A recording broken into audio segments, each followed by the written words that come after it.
Bonjour à tous et bienvenue dans le podcast de Productivio, le podcast qui vous donne des trucs, des astuces, des pistes de réflexion pour vous permettre d'être plus organisé, pour trouver votre essentiel, le réaliser avec efficacité et ainsi créer votre vie avec intention. Je suis Priscille Livenet, l'animatrice de ce podcast. Vous retrouverez toutes les notes de cet épisode sur le blog productivio.com, rubrique podcast. N'hésitez pas à partager ce podcast, à le liker, à mettre une note, une revue sur iTunes afin de le faire connaître. Vous pouvez rejoindre la communauté de Productivio sur Facebook, Instagram ou Pinterest. Productivio est aussi sur la plateforme Tipeee.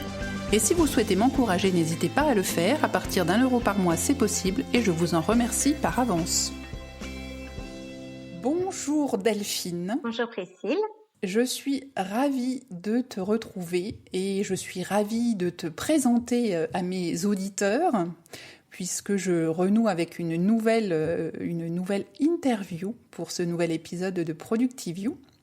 Donc, je reçois Delphine Falcoz, avec laquelle j'ai eu l'occasion déjà de travailler un petit peu dans ma vie professionnelle il y a quelque temps et puis on se côtoie via Zoom régulièrement ces derniers temps. Delphine va nous parler d'un sujet extrêmement intéressant et que je voulais absolument partager avec vous parce que je trouve que ça a un vrai impact sur la société. C'est les formations qu'elle fait pour les écoles primaires, donc des petits écoliers des écoles primaires, en gestion de projet. Mais avant de rentrer dans le vif du sujet, je vais laisser Delphine se présenter, nous dire un petit peu qui elle est. Vas-y Delphine, c'est à toi. Merci. Donc, je suis Delphine Falcoz, consultante en gestion de projet et en supply chain. Donc, j'accompagne les chefs de projet, les managers à performer et à faire également performer leurs équipes. Donc, j'ai travaillé dans l'industrie pendant 15 ans et je suis ravie maintenant d'être dans une entrepreneur en conseil et en formation auprès des entreprises. Très bien. Et par rapport à la gestion de projet, alors que tu as tout un contexte. Tout à fait. Donc, je suis certifiée du PMI, c'est le Project Management Institute, un organisme international. Et donc, dans ce cadre-là, j'ai deux casquettes. Une casquette en tant que membre du PMI, donc Nouvelle-Aquitaine, où on organise donc des conférences et des événements pour nos adhérents. Mais également, j'ai une deuxième casquette qui t'intéresse plus particulièrement aujourd'hui, celle d'être membre du PMIEF, qui est une autre branche du PMI, qui est plus à destination donc de l'éducation des plus jeunes. Et c'est justement via cette organisation-là que j'interviens auprès des écoles primaires, particulièrement dans les classes de CE1, CE2 jusqu'en CM2. D'accord. Alors, raconte-nous un peu l'origine de cette belle idée, et puis ensuite, comment ça se passe. D'accord. Alors, l'idée déjà générale pour le PMI, ça a été créé en 2006 à peu près en Italie. Donc, c'est le président de la branche italienne qui a eu l'idée de travailler plus particulièrement avec les écoles primaires, car il était convaincu qu'il y avait des compétences intéressantes à développer avec les écoles pour les plus jeunes. Et en effet, il s'est rapproché des écoles et ils ont développé donc tout un kit qui a été ensuite repris en France quelques années plus tard et traduit. Et donc qui est maintenant mis à disposition des volontaires qui souhaitent intervenir dans les écoles primaires. Donc ce kit, en fait, il m'a intéressée et donc je me suis rapprochée des acteurs qui s'en occupaient en France et j'ai en même temps approché aussi des écoles pour mettre tout ça en œuvre. D'accord. Donc l'année dernière, j'ai pu commencer, alors l'année dernière, année scolaire, donc 2019-2020, j'ai pu commencer déjà avec une école, mais 3 classes que j'ai accompagnées sur 3 projets différents. Et alors le but de ces formations, quand tu vas présenter ça aux écoles ou à, je sais pas si c'est l'inspection académique ou quoi qui intervient dans ce cadre-là, c'est quoi le but derrière ça? Alors, il y a tout un travail qui a été fait en amont à l'échelle nationale par la branche. Moi, j'interviens directement auprès des écoles pour Poitiers, là où je suis localisée. Donc l'idée que j'ai mis en avant, c'est vraiment un travail collaboratif entre l'instituteur ou l'institutrice, les élèves et moi-même. Donc la première étape, c'est d'approcher bien évidemment le professeur des écoles qui a un projet avec ses élèves, avec sa classe, et de lui expliquer comment ce kit pourrait l'aider à développer de nouvelles compétences avec sa classe. Alors les compétences qui sont mises en avant, ce sont les 4 C, qui sont la créativité.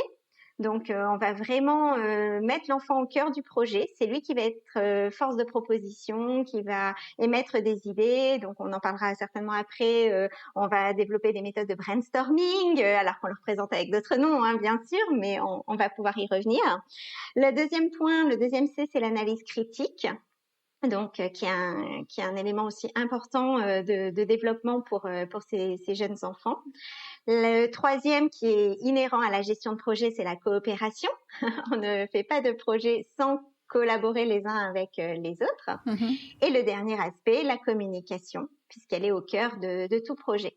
Donc vraiment, l'idée, c'est de mettre en œuvre les compétences de la gestion de projet, de toute personne qui intervienne dans des projets, et de les faire appréhender et acquérir progressivement par les élèves.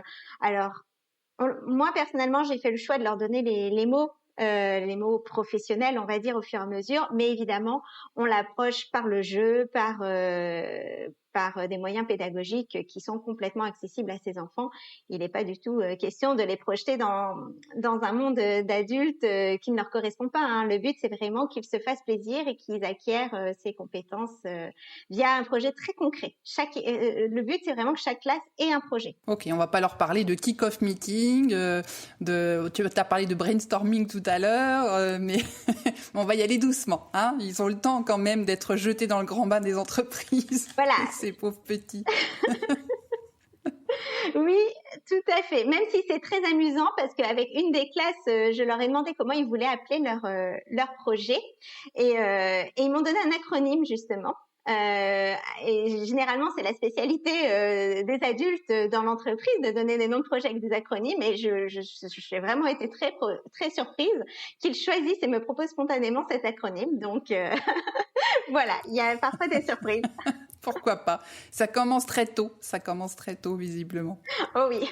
Alors, tu peux nous donner un ou plusieurs exemples de ces projets que tu as pu mener avec tes petits écoliers? Bien sûr. Alors, du coup, j'ai pu mener 3 projets différents. Et qui sont justement représentatifs de toute la diversification qu'on peut avoir au niveau des projets dans les écoles. Donc, il y a un premier projet, là, c'était avec les plus grands, CM1, CM2. On était sur le journal de l'école. Donc, le journal qui est publié trimestriellement, fait par les élèves, à destination des élèves, une petite feuille avec quelques articles.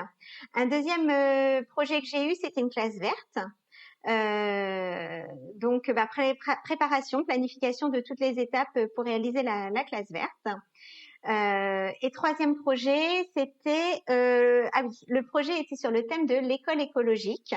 Donc là, on a fait carrément un brainstorming pour leur dire voilà le thème. Maintenant, que voulez-vous faire comme projet? Et donc, il y a eu 2 groupes parce que ils avaient 2 idées qui étaient complètement valables et puis c'était l'occasion de travailler en plus petits groupes aussi.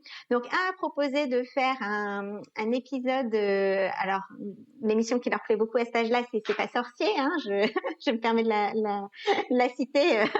Voilà, donc ils ont fait leur C'est pas sorcier de l'école écologique à l'école. Et le deuxième, on préférait prendre tous les matériels qui étaient en fin de vie dans l'école. Donc, ils ont fait une grande collecte pour fabriquer en fait des objets et faire une exposition d'objets recyclés, mais avec uniquement du matériel venant de l'école, donc des tubes de colle, des stylos, des règles cassées, toutes ces choses-là. Voilà, donc tu vois des projets très différents qui peuvent venir ou non des enfants, puisque la classe verte venait de l'institutrice, mais les autres, les plus grands, les CM1, CM2, ont même imaginé leur projet. Et donc quand tu interviens là sur leur petit projet, ça se passe en plusieurs séances, ça dure combien de temps? Alors, la façon dont moi je l'ai abordé cette année, donc la première séance, c'était déjà de travailler avec les professeurs, les institutrices et instituteurs eux-mêmes, pour bien leur expliquer, voilà, le kit. Je vous présente le kit. Je vous présente les basiques les fondamentaux de la gestion de projet, parce que c'est pas forcément des éléments avec lesquels ils sont, comment dire, familiarisés. Familier. Ça, Ouais. je confirme. J'ai quelques souvenirs. Donc, Pas vrai, on va passer le sujet. donc là, l'idée, c'est vraiment de leur présenter, voilà, je dirais de les former, mais bon, c'est une courte formation, hein, à la planification, différentes étapes qu'on va aborder et leur donner les outils nécessaires pour mener ces étapes-là avec leur classe. Donc moi j'ai pris une bonne heure et demie déjà avec eux pour aborder tous ces points-là. Puis encore une autre séance où on a vraiment projeté en fait toute la théorie et les outils que j'avais présentés à leur cas spécifique, puisque comme j'avais 3 enseignants dans la même école, voilà, j'avais regroupé la première étape. Et une fois qu'on a travaillé individuellement avec chacun, ils m'ont demandé pour les premières séances de venir dans la classe. Ça, c'est optionnel, c'est voilà, en fonction de chacun. Et donc, on a présenté les outils et la méthode aux enfants. Donc, la première étape consiste à, déjà, définir la charte projet. Alors, qu'on a appelé carte d'identité avec les enfants, la carte d'identité du projet. Mm-hmm. Donc, alors ça les fait beaucoup rire, le QQO-QCP du projet. J'imagine. Le quoi, le quand, le qui, le où, enfin bon, voilà, tu connais toutes ces lettres-là. Pour eux, c'était une grande découverte, déjà une première découverte, de définir ce qui fait partie du projet et ce qui n'en fait pas partie, et voilà. Ensuite, la deuxième étape, alors en plusieurs séances, hein, faut y aller en petite dose parce que ça reste des enfants avec des temps d'attention assez restreints. Assez court, on va dire. Du coup, la deuxième étape, c'était un brainstorming. Donc, j'aurais donné des post-it et chacun devait écrire tout ce qu'il imaginait qu'on aurait à faire sur le projet pour mener à bien le projet. Alors, sans contrainte, voilà, ils avaient leur post-it et ils écrivaient les idées. C'est aussi pour ça que le kit est recommandé à partir du CE1, CE2, parce qu'il faut qu'ils puissent savoir écrire et s'exprimer. Ou alors, avec des plus petites classes, il faudrait qu'ils le disent à l'oral, qu'on écrive, ça serait peut-être moins pratique pour eux puisqu'ils pourraient pas forcément relire le matériel. Donc là, ils nous ont écrit plein d'idées. Donc il y avait certains post-it qui revenaient plusieurs fois, d'autres qui étaient complémentaires. Donc on a positionné tout ça sur le tableau et regroupé par thème. Et ensuite, la troisième étape, c'est le planning lui-même. Donc là, il faut positionner ça dans le temps. Donc on fait des grandes feuilles blanches avec les mois, hein, on est à l'échelle du mois, et ils positionnent les post-it sur chaque mois. Alors là, c'était des grands moments de fou rire parce qu'ils voulaient tout faire sur octobre, plein de bonne volonté et tout. Et il fallait leur expliquer que non, on avait le temps, que le projet allait durer jusqu'à la fin de l'année et qu'il fallait positionner ça dans le temps. Donc là, les aspects de chronologie, d'enchaînement des tâches, renoncer à tout faire tout de suite, accepter que certaines activités seraient faites plus tard. Donc il y a plein de choses qui passent avec eux et plein de questionnements qui se passent dans leur tête, hein. Voilà. Et sur un projet notamment qui était le projet de classe verte, on a fait des sous-groupes parce que la classe entière, ça fait une grosse équipe projet quand même. Donc chacun avait un thème. Donc en plus, on avait fait des post-it de différentes couleurs. Donc il fallait répartir que chaque équipe ait un peu du travail tout au long des mois, quoi. Voilà. Et après, 2 des instits me demandaient de revenir une fois par mois pour qu'on colle les petites gommettes sur chaque activité au fur et à mesure de l'avancement. Donc, on faisait un petit point d'avancement. Gommette verte, voilà, revue projet classique. L'action, est achevée, gommette verte. L'action est en retard, gommette rouge. Et action, commencer à finir urgemment, gommette jaune. Voilà. Enfin bon, après, on avait défini des codes avec les enfants. Et c'était intéressant pour eux de voir le travail déjà réalisé, le travail qui était à replanifier aussi. Et voilà, donc et beaucoup de collaboration, puisqu'après je restais souvent un petit moment pour finir les actions avec eux, les travailler avec eux. Et à la fin du projet, retour d'expérience pour finir la boucle de gestion de projet, hein, voilà, avec une Et donc pour les tâches et tout ça, j'imagine que t'as pas utilisé Microsoft Project, vous avez fait plus basique, c'était donc toujours tes paperboards sur lesquels il y avait les petits post-it d'inscrits, un peu comme une méthode agile avec les post-it. En fait, on réserve vraiment un espace dans la classe, donc ça aussi c'est une contrainte pour l'enseignant. Il faut un espace dans la classe pour coller les papiers, enfin les grands calendriers en fait, avec les post-it. Il faut que ce soit visuel, hein. Comme tu dis, méthode agile. Et très très visuel pour les enfants, d'où les gommettes, d'où tout ça, et il faut qu'ils puissent y référer, qu'ils puissent le visualiser. Donc voilà, du papier, des post-it. Ok. Et alors le retour justement de ces enfants par rapport à ces méthodes que tu leur as appris? Alors une grande satisfaction. Ils sont vraiment très très heureux d'avoir fait ça. Alors, il y a une grande frustration pour la classe verte puisque avec le Covid, évidemment, le projet n'a pas pu se faire. Donc, voilà, une petite frustration. Mais sinon, globalement, ils sont contents parce qu'ils sont contents de participer. Ils sont contents d'être responsabilisés. Mais oui. Tu vois, ils devaient faire des affiches, ils devaient faire des courriers, tout. Donc, ils ont appris plein de choses qu'ils mettent eux-mêmes en avant. Hein. On a appris à faire des lettres, on a appris alors avec leurs mots, hein, bien sûr, mais à organiser les tâches les unes après les autres. Il y a un retour d'expérience qui était amusant aussi sur un des projets, c'était que à un moment ça n'avançait plus trop, et en fait ils m'ont simplement dit non mais on est mal organisé, tu vois. Un esprit critique aussi sur leur organisation. On répartit les rôles différemment et on est reparti. Donc voilà, une forte implication. Ils le vivent par eux-mêmes. C'est vraiment un apprentissage par l'expérience, comme beaucoup d'apprentissages à l'école. Hein, mais voilà, là c'est la gestion de projet qui s'invite à l'école, donc c'est un petit peu différent.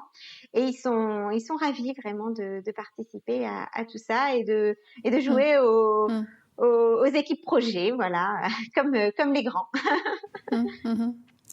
Et ils ont, enfin, il y a des possibilités pour que dans les années suivantes, ils puissent quand même utiliser ça avec d'autres professeurs, ou ça a été vraiment une expérience unique dans leur parcours, ou comment est-ce qu'ils vont pouvoir emmener ça? Parce que moi, je vois tout le bénéfice de leur apprendre assez tôt, au moins les bases, parce que j'ai des souvenirs quand on était à l'école, quand il fallait faire des projets, des exposés, des trucs comme ça, où il y avait certaines équipes où ça se passait bien, et puis dans d'autres où c'était le calvaire, parce que voilà, la base, on nous l'apprend pas forcément. Alors je ne sais pas maintenant à l'école si on donne quelques petites techniques aux collégiens ou autres pour savoir un peu comment s'organiser, mais moi je me souviens de moments assez pénibles, et l'intérêt de tout ça, voilà, est-ce qu'ils vont pouvoir l'emmener? Est-ce que les professeurs vont être là quand même pour continuer à les accompagner sur une méthode similaire? Alors, nous, on est toute une équipe de volontaires qui continuons d'agir donc avec les écoles primaires, mais aussi avec les collèges.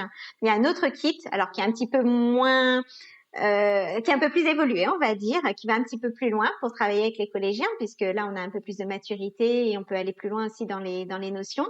Donc voilà, l'idée, c'est vraiment d'aller au-devant du maximum d'écoles.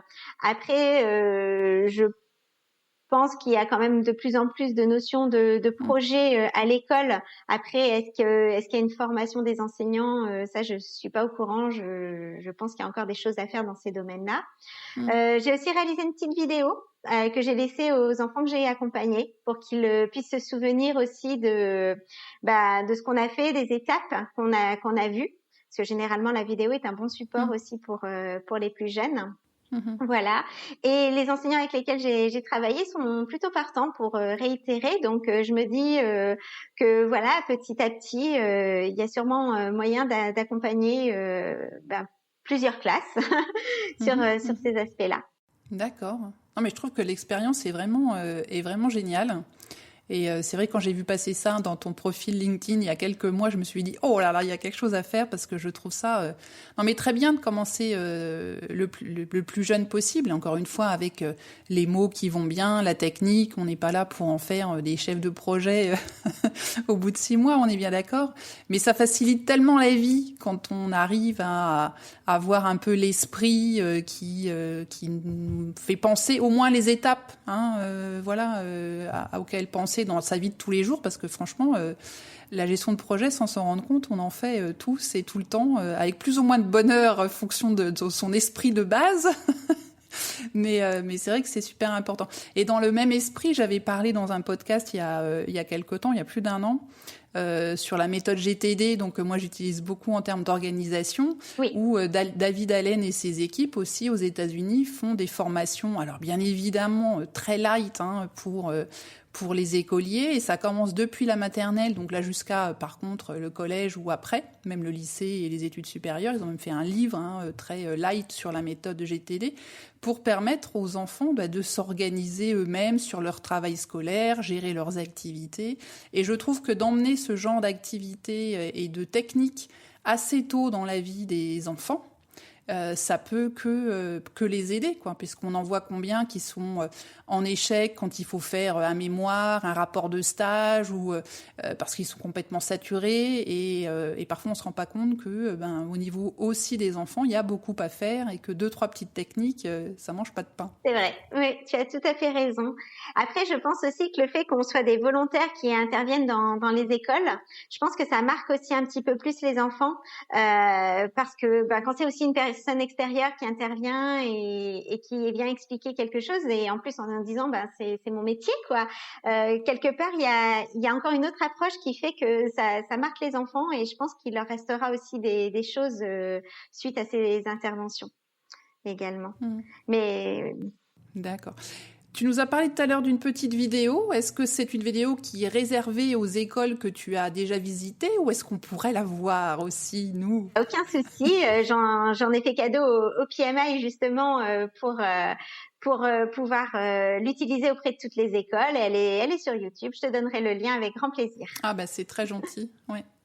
Et puis si on a dans les auditeurs, je sais qu'il y en a des personnes qui sont à l'éducation nationale et qui sont intéressées pour avoir cette formation, est-ce que tu pourras aussi nous donner des coordonnées de où est-ce qu'ils doivent se renseigner pour avoir quelqu'un qui intervient chez eux? Bien sûr, bien sûr. En fait, donc il y a Christian-Jacques Bonetto qui est le pilote de tout ça au niveau de la France, mais très régulièrement, en fait, on a un petit groupe un peu cœur, on va dire, de ce déploiement dont je fais partie, et moi, les personnes peuvent revenir vers moi. Il m'arrive très souvent d'expliquer plus en détail l'utilisation du kit et puis la mise en pratique de tout ça. Très bien, mais écoute, c'est vraiment une initiative que j'espère va se déployer. Alors, j'avais l'impression en t'écoutant, peut-être que je me trompe, que c'était un peu pilote sur la région de Poitiers, mais il y a déjà d'autres régions en France qui font la même chose? Alors à la base, depuis très longtemps, ça existe sur Sophia Antipolis. Donc de l'Italie, c'est Sophia qui a récupéré le projet, l'initiative. Sur Poitiers, moi c'était à mon initiative clairement, parce que j'en avais entendu parler via le PMI, et donc je me suis manifestée. Il y en a à Paris et l'idée en fait c'est que tous les volontaires puissent intervenir sur toute la France. Il n'y a aucune restriction. Le kit existe, les outils de communication aussi. C'est la petite plaquette de présentation pour aller voir les écoles existent. Okay. Et il y a plein d'établissements en fait. Il y a donc les écoles classiques, mais il y a aussi des écoles Montessori qui peuvent être intéressées. Il y a d'autres types de formations aussi qui sont intéressées. Donc que ce soit les volontaires ou que ce soit les écoles, il faut pas hésiter à revenir vers nous et à nous en parler, parce que ça nous tient vraiment à cœur d'aller j'allais dire former, mais c'est pas, former, accompagner du moins le maximum de jeunes sur les techniques de la gestion de projet. Parce que comme tu le mettais en avant, c'est vraiment des techniques pour la vie, quoi. Personnelle, et étudiante et professionnelle par la suite, donc important. Très important, très important. Et moi, j'en parle beaucoup. Alors, je parle pas de gestion de projet spécialement dans mon podcast ou dans mon blog, mais on parle régulièrement de la planification, qui est quand même un peu un pilier de la gestion de projet. Parce qu'effectivement, à notre niveau, en tant qu'individuel, on se rend pas forcément compte qu'on gère des petits projets en permanence, sans être dans une équipe projet. On fait tout, Et donc, c'est la gestion de projet, la définition des tâches, la façon dont elles s'organisent l'une après l'autre ou avant l'autre, etc. C'est ce qu'on fait aussi tous les jours quand on doit prioriser son travail, quand on doit définir ce qu'on doit faire après, etc., etc. D'ailleurs, à l'issue de la formation des enseignants, la toute première session que j'ai faite, une des enseignantes est venue me voir et me dit, mais même au-delà de tout ce qu'on va faire avec les enfants et tout, ça nous serait super utile même à nous pour nous organiser dans notre travail et planifier notre programme de l'année et tout ça. Et elle y voyait un intérêt certain, comme quoi, enfin voilà, la gestion de projet n'a pas de limite, elle s'applique vraiment à tous les domaines sans hésiter. Ah ben ça c'est clair, c'est clair. Merci beaucoup Delphine de cet entretien, c'est vraiment extrêmement enrichissant et je pense que tous les auditeurs sont tout oui et que tu vas avoir ta boîte mail elle va exploser. Avec grand plaisir. Delphine, on va clôturer cet entretien par mes 3 petites questions habituelles. D'accord. Donc, je voudrais connaître quel est ton livre de chevet ou quelque chose que tu relis souvent et qui t'a marqué ou bien quelque chose que tu as lu récemment et que tu veux faire partager. Alors, moi, mon livre coup de cœur de ces derniers temps, c'est Le bonheur est dans le réseau de Jean-Christian Rivet, qui est un ouvrage donc à lire et relire et surtout à noter. En fait, c'est pas forcément un livre qu'on lit, c'est plus une méthode sur le réseau. Et en fait, le réseau est hyper important pour moi. Alors, ça vient certainement aussi de la gestion de projet parce que, on l'a dit, un projet, ça se fait avec les autres, en collaboration avec les autres et voilà. Donc, c'est en tous les cas dans ma nature. Et je suis tellement persuadée de l'importance du réseau que je trouve intéressant d'aller encore plus loin dans la compréhension des fonctionnements du réseau et tout ça. Donc, c'est mon livre du moment. Et je note, je vous informe en plus que Delphine est intervenue dans un webinaire il n'y a pas très très longtemps, justement, sur comment développer son réseau à l'international. C'est vrai. N'est-ce pas, Delphine? Merci. C'était très très bien. Merci. Très très bien. Alors ensuite, un truc d'organisation que tu utilises. Elle va me sortir la gestion de projet. Non. Pas très loin. En fait, c'est la planification parce que vraiment, c'est très obsessionnel dans ma vie et en fait, je m'en rends pas compte, mais parce que c'est relativement naturel pour moi, mais je planifie tout. Et comme je veux faire énormément de choses et que je suis prête à renoncer à pas grand-chose en fait, je m'organise et je m'organise énormément et j'ai des plannings de partout, tu vois. J'ai alors dans ma vie personnelle mes plannings de repas, de lessive pour la semaine. Au travail, j'ai des plannings de partout, la gestion de projet, mais la supply chain c'est pareil, le management, tous ces aspects-là. Oui. Parce que en fait, je me suis rendu compte que plus tu planifies, plus tu peux faire de choses en fait. Parce que tu libères du temps. En fait, tu libères ton esprit aussi. Tu sais ce que tu as à faire, ça s'enchaîne naturellement. S'il y a des aléas, tu peux les gérer facilement parce que justement, un bon planning n'est pas non plus un planning saturé à 200%. Je me souviens d'un de tes podcasts où tu en parlais, où tu mettais aussi des blocs de travail de temps personnel, des réserves de temps et tout ça. Donc, pareil, les mêmes méthodes pour être hyper productive sur tout ce que je fais parce que je me sature pas l'esprit en fait à me demander par quoi je commence, etc. Je le fais une fois par semaine ou selon la fréquence qui convient et puis après ça se déroule.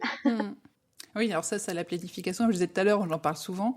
Étant une adepte de la méthode GTD, évidemment, la planification, ça revient aussi souvent. Et les revues, pour pouvoir dire quand est-ce qu'on fait quoi, comment ça avance, est-ce qu'on repousse, on avance, etc. Donc, on a eu déjà cette discussion avec Delphine. Toutes les deux, on est un petit peu accro à notre planning. Si, on est complètement alignés, Priscille, ça c'est clair. Et de façon complètement en plus contre-intuitive, il y a plein de gens qui sont persuadés que quand on est très organisé, on est très rigide. Et moi, je prône le fait que plus on est organisé et plus on sait planifier, plus on est flexible. C'est complètement l'inverse. Ouais, un autre sujet ensemble, c'est clair. Exactement. Et quand je parlais dans un précédent interview avec Pierre de remplir son agenda avec du temps libre, c'est exactement ça, c'est de pouvoir planifier et de savoir qu'en fonction des gens avec lesquels on travaille et de la façon dont ils travaillent, ils vont être plus ou moins à être toujours à la dernière minute, etc. Et ça, on peut le prévoir, on peut même le planifier de façon à être flexible. Voilà, donc ça, c'est tout un programme. Et moi, je suis... voilà. Passionnée. Et puis alors, dernière petite question, un mantra, un proverbe, quelque chose qui t'accompagne. Alors, j'en ai deux, on dira. Deux phrases que je répète très très souvent en fait. La première, c'est tout est question de priorité. euh, avec l'idée que tout ce qui est fait n'est plus à faire. En fait, je suis énormément to-do list, hein, ça va avec le planning de toute manière. Et je commence toujours par le plus désagréable parce que c'est ce qui va me polluer l'esprit et tout. Et de toute manière, il faudra que je le fasse. Donc, je commence par ça et après, comme ça me libère énormément l'esprit et j'arrive à mieux traiter toutes mes priorités les unes après les autres. Il y avait une phrase de Sénèque que j'aimais beaucoup, qui est en suivant le chemin qui s'appelle plus tard, nous arrivons sur la place qui s'appelle jamais. Voilà. Exactement ce que j'allais dire. Elle est bien connue celle-ci. Elle est très connue, mais c'est vrai qu'elle illustre bien ça. Donc j'essaie de pas trop procrastiner et bien gérer mes priorités. Et la deuxième phrase qui m'accompagne très souvent, c'est dans la tête. Ça, je le dis très souvent, alors qui est plus connue sous la forme quand on veut, on peut. Mais bon, c'est pas celle-ci que je répète. Moi, c'est dans la tête, parce que je suis persuadée en fait que en travaillant ses pensées et la façon dont on aborde les choses, on peut faire plein de choses. Tu vois, quand je suis partie au Canada pendant 2 ans, évidemment que j'avais plein de peur avant de partir. En plus, je pars en famille, je pars professionnellement. Un poste intéressant et tout, donc il y a la barrière de la langue, il y a plein de choses.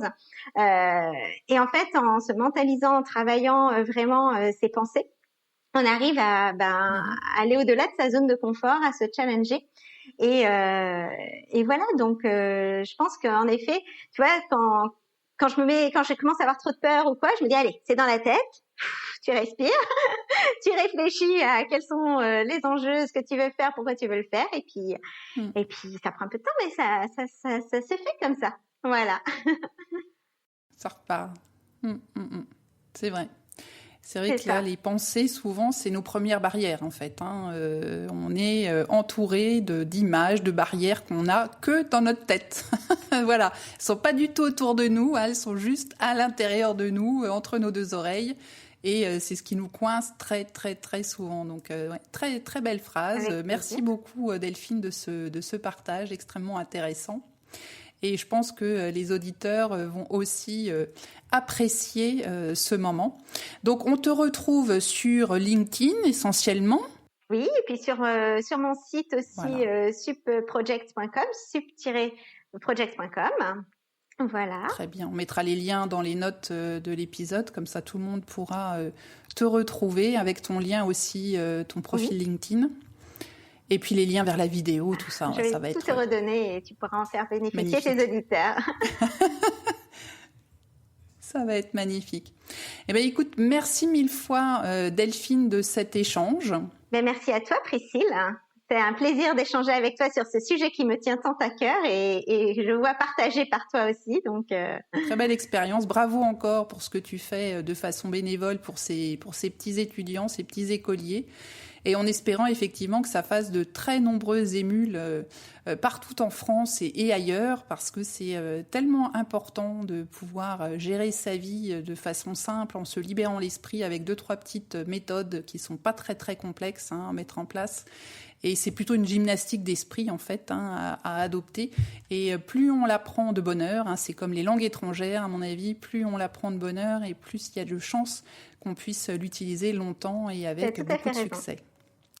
Merci Delphine. Merci à toi Priscille. Et puis merci à vous chers auditeurs. Et puis on se retrouve très vite pour un prochain épisode de Productive You. Bye bye.